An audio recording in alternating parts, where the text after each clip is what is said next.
संजय यदुवंशी। हम तो भगत सिंह का जानी थे, हम तो भगत सिंह का मानी थे। तू फैने हूँ बॉलीवुड के,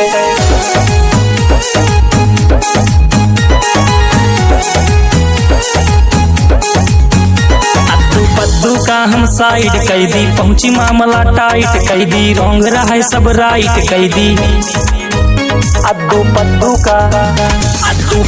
का हम साइड कैदी, पहुंची मामला टाइट कैदी, रोंग रहा है सब राइट कैदी। जय श्री राम। आल्हा उदल के तलवार, फरसा परशुराम के जानी थे। तू फैने हूँ बॉलीवुड के, हम भगत सिंह का मानी थे, भगत सिंह का मानी थे, हम भगत सिंह का मानी थे। तू फैने हूँ बॉलीवुड के, हम भगत सिंह का मानी थे।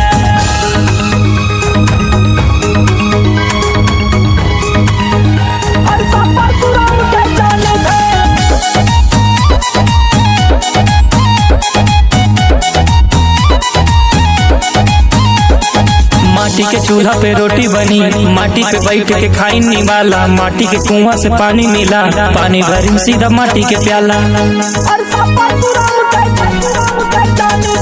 माटी के चूल्हा पे रोटी बनी, हम माटी पे बैठ के खाई निवाला, माटी के कुआं से पानी मिला, हम पानी भरी सीधा माटी के प्याला। संजय यदुवंशी के नौना गोरी ऐसे ना मशहूर है, हर दिल पे राज करा है लड़का, नशा फसा से दूर है।